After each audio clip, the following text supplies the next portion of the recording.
Greetings, I'm Doc V, and it's been a while since I've done a broadcast. I'm finding that my message is not unique.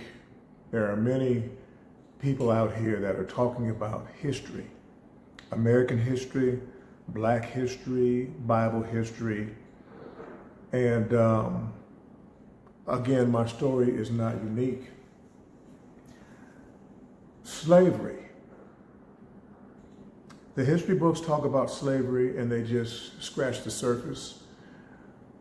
Slavery in America was unbelievable as I've researched and learned what things happened on the plantations and how blacks were treated and how they were seen as livestock or property, and how when this livestock and property didn't behave itself the way that the slave master demanded that they would behave, there would be great punishment. There would be great consequences. And as I studied and learned about some of these consequences, I just asked myself, God, why? Why did you let this happen? What was the purpose of our people being tormented and being enslaved to this degree? A lot of people talk about not only the slavery, but accomplishments that have been hidden, or patents that have been stolen, or great achievements that have been performed by Black Americans or African Americans, and how the history of this has been hidden or set aside. And I ask myself, why?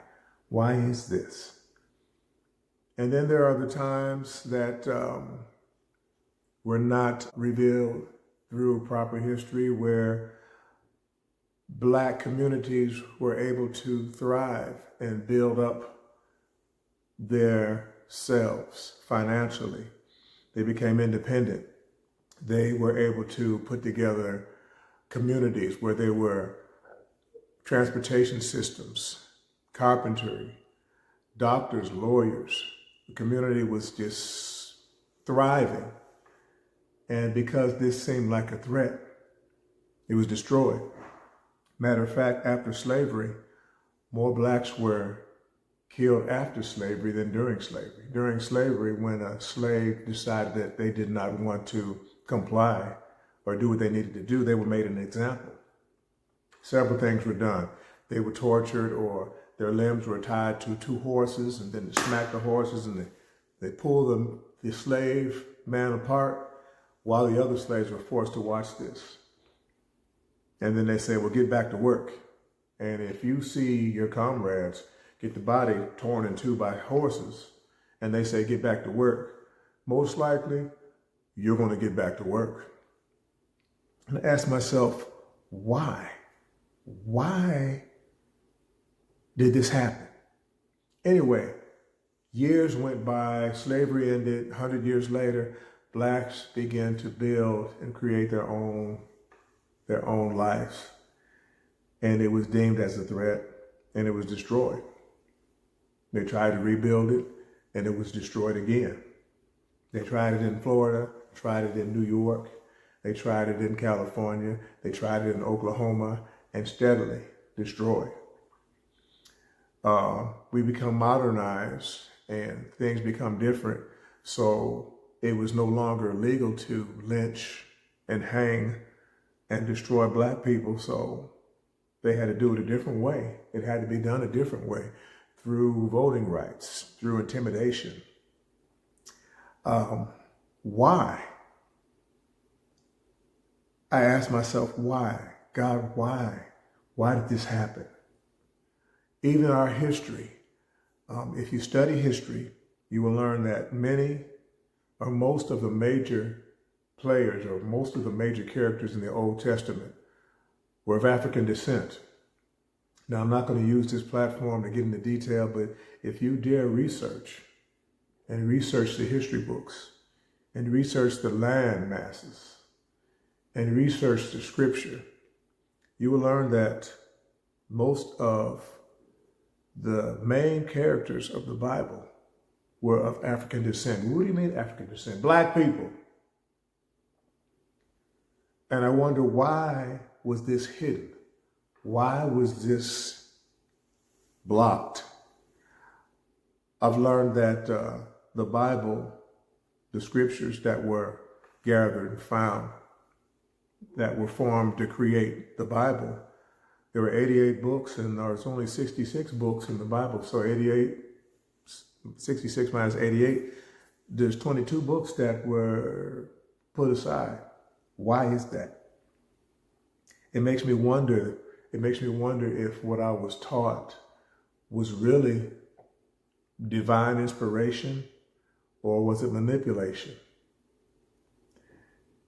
I found that there's a knowing and a strength deep inside of me that makes me want to hold on to the truth. Whatever the truth is, I ask for wisdom and I ask for revelation. Because this world, our society, it's unsteady, it's volatile. The Bible, the scriptures that they have provided, talk about wars and rumors of wars, talks about earthquakes in diverse places, talks about families that break down and don't stay together, talks about the lack of loyalty between people, between comrades. And I asked myself, God, when will this end? Will this get better? Will there be a reckoning, and will there be justice? Will there be a solution? Will there be an answer to the division, to the corruption, and to the evil that we see in society today? I don't know the answer to that. I don't. But I do know that, I do believe, let me say that I do believe that there is a God in heaven and that he sees everything.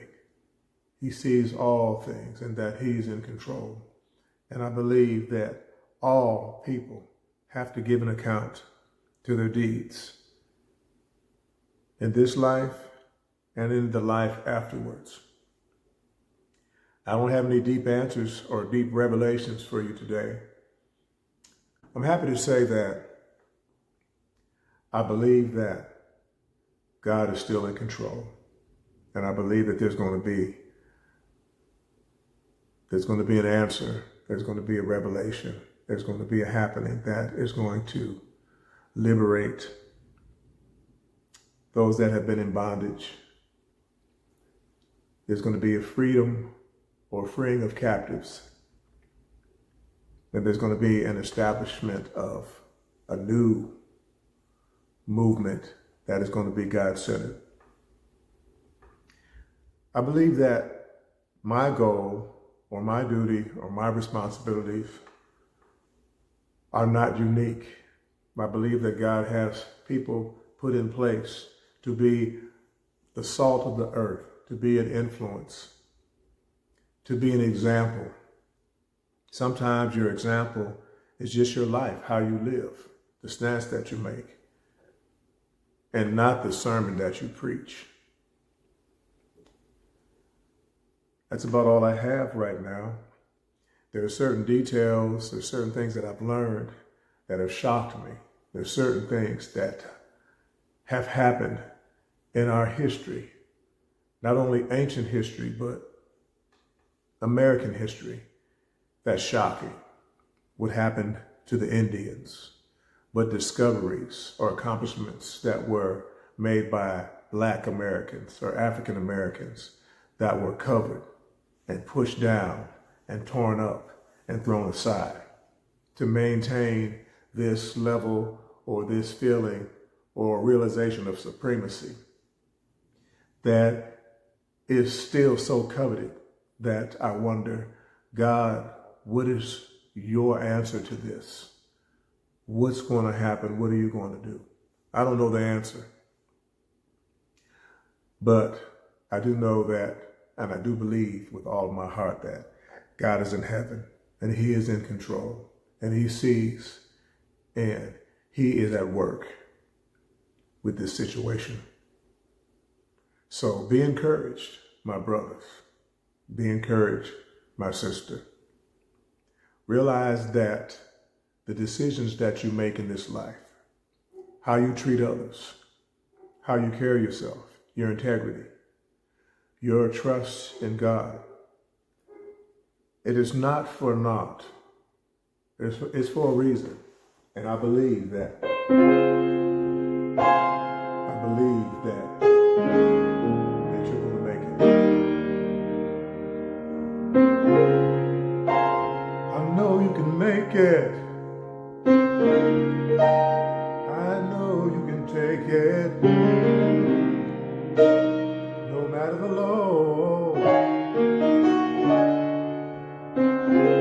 strength within you, it's who you belong to.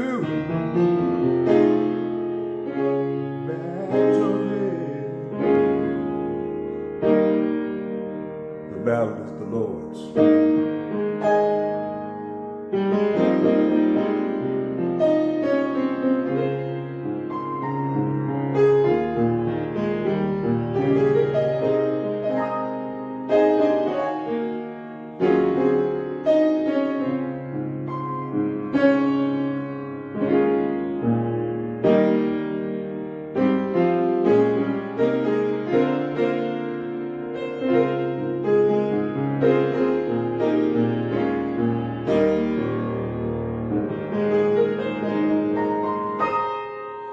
I'm Doc V, and I'll see you next time.